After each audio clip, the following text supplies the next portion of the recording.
मराठा आरक्षण के सबसे बड़े विरोधी हैं शरद पवार। उन्होंने समुदायों को फायदे के लिए लड़ाया, डेप्यूटी सीएम देवेंद्र फडणवीस का बड़ा आरोप।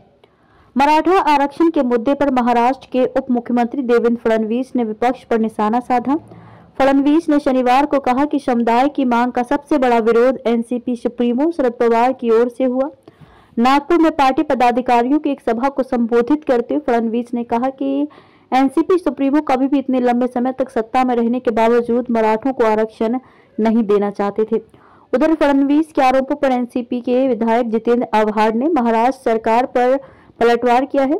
डेप्यूटी सीएम ने कहा कि इतिहास गवाह है कि जब शरद पवार ने महाराष्ट्र पर शासन किया था और जब वे पीवी नरसिम्हा राव और मनमोहन सिंह सरकार में केंद्रीय मंत्रिमंडल के सदस्य थे, तब उनके पास आरक्षण देने के कई अवसर थे। फडणवीस ने कहा कि जब बीजेपी ने 2014 से 2019 तक महाराष्ट्र सरकार का नेतृत्व किया तो हमने न केवल आरक्षण दिया था बल्कि बॉम्बे हाईकोर्ट में इसका सफलतापूर्वक बचाव भी किया था। फडणवीस ने कहा कि महाविकास आघाड़ी शासन के दौरान सुप्रीम कोर्ट ने हाईकोर्ट के फैसले को खारिज कर दिया था क्योंकि तत्कालीन सरकार मराठा आरक्षण के लिए एक मजबूत दावा पेश करने में विफल रही थी। उधर एनसीपी विधायक जितेंद्र आव्हाड ने राज्य सरकार पर हमला बोलते कहा कि महायुति के नेता जानबूझकर ओबीसी और मराठा के बीच विवाद खड़ा कर रहे हैं।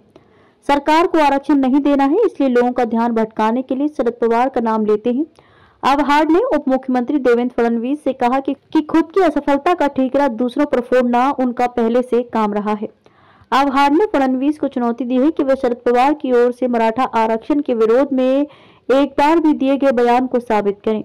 शनिवार को ठाणे में आयोजित एक प्रेस कॉन्फ्रेंस में आव्हाड ने कहा कि शरद पवार ही हैं जो सबसे पहले मराठा आरक्षण का समर्थन कर चुके हैं। मराठों की पहले की स्थिति और अब की स्थिति अलग हो चुकी है, उनकी आर्थिक स्थिति भी खराब है। ऐसे में उनको आरक्षण मिलना चाहिए, लेकिन सिंधे सरकार मुद्दे से ध्यान भटकाने के लिए सहाद्री जैसे खड़े शरद पवार को बेवजह निशाना बनाती है।